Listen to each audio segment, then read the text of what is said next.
What is going on, guys? It's the Mad Dragon. We're back doing our second preview video for round 2 of the Rugby Championship 2023. We've already done one for the All Blacks versus Springboks games. That's already up on the channel. You can go check that one out after this one if you haven't already. This one, though, Australia versus Argentina. This is, I sort of meant to say it in that other video. This is a game I can absolutely seeing coming around in the quarterfinals of the World Cup, depending on who comes first or second in their pools. But I really feel like this could be a game we see in the quarterfinals, and for both teams will be a real target game. Out of everything you can take away from the Rugby Championship, this is the one game I think they want to target the most, just because of the impact it might have in September when that World Cup kicks off. Now, both teams last week struggled. I think that's fair to say. Neither team performed anywhere near how I was expecting them to. Australia coming in, there was a lot of hype about them. New coach, new way of playing.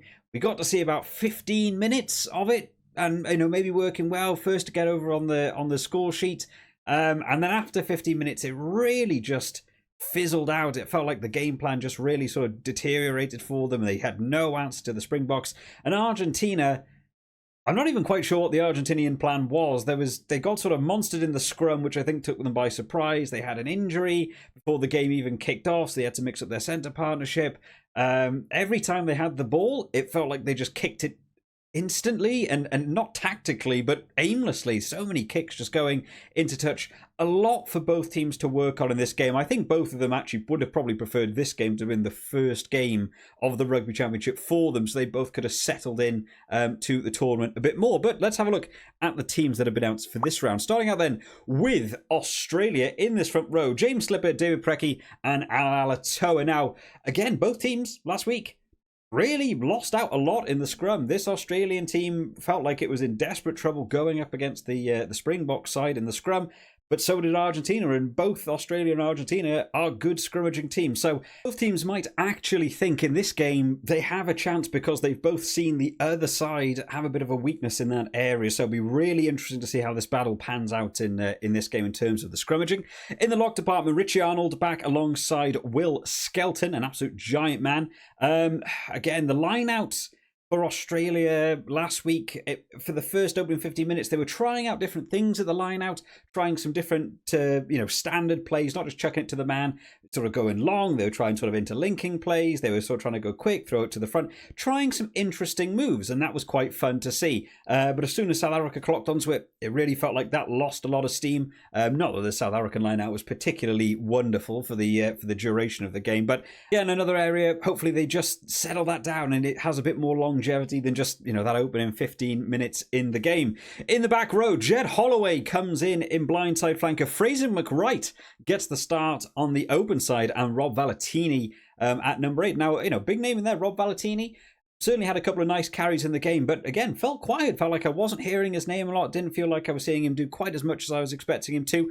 Now, obviously, last week, Tom Hooper got taken off, first half hour. Obviously was not doing particularly well or impressing anyone. So Jed Holloway coming in. I do like Jed Holloway. Can play lock, can play in this flanker position. I think he's quite a good player. Still low on caps, but hopefully this will be a really nice move for them. He's a bit of a nightmare as well in terms of from the back of a ruck. He is a really sort of big nuisance for teams trying to box, kick out, and trying to clear their lines. I've seen a number of charge downs from him, particularly if your guard isn't right on a ruck, Jed Holloway will punish you. So something for Argentina to consider, considering how much they were kicking the ball away last week. And Fraser McWright has scored some tries. I'm not sure what's happened to Michael Hooper. He's not named in the team at all. I haven't actually heard an injury thing about him. If anyone knows about that, drop that down in the comments.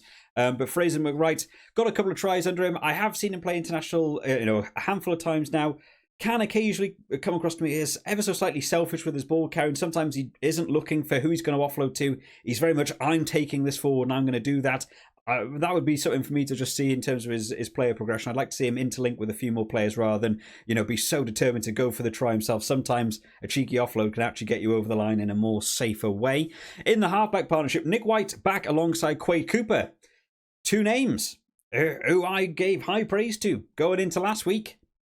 And didn't really deliver. Quade Cooper felt quiet, felt like he didn't really have a lot of time on the ball, wasn't really organising the play, wasn't really sort of allowing that team to get going. Nick White, a little bit uncharacteristically, number of forward passes from him, just completely diffusing any attack you're trying to build up. Just poor passing from him, which isn't really something I sort of associate with Nick White.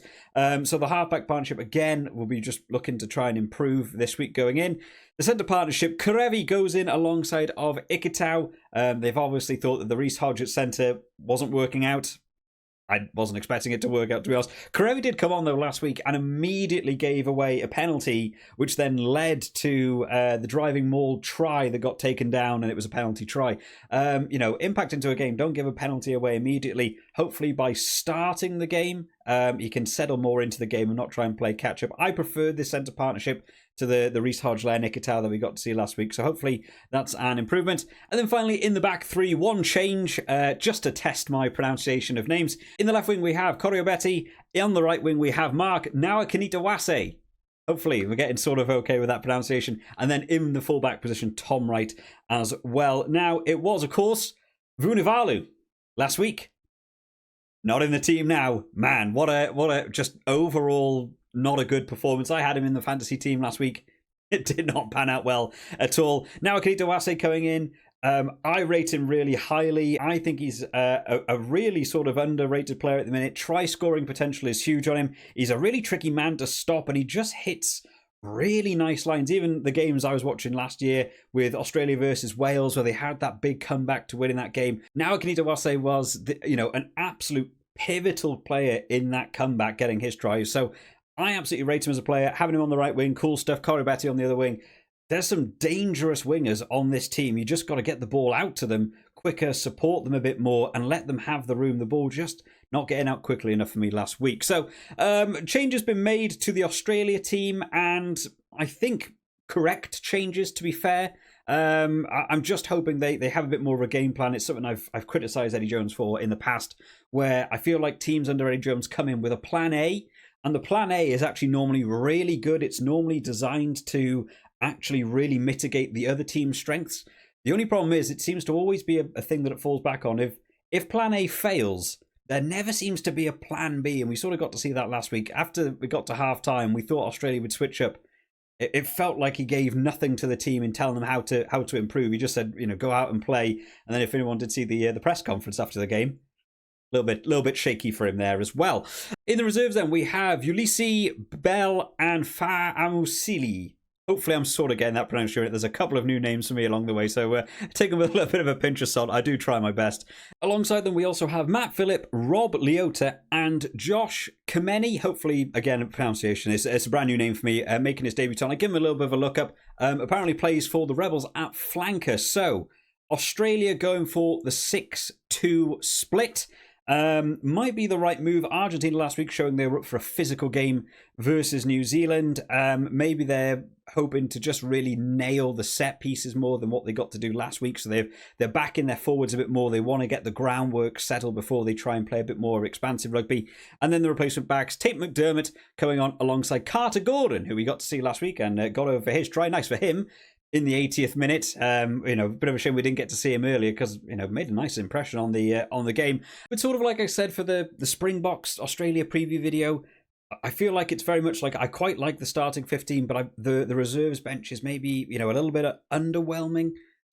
So it might be a case of as this game goes on, you actually see Australia drop off. And that's exactly what we got to see in the last game. So hopefully the right decisions have been made and we do get to see a better game from Australia. Moving on then to Argentina, who I've just realised I'm sort of wearing like a similar coloured blue shirt. That wasn't intentional. I just happened to be wearing a blue shirt today.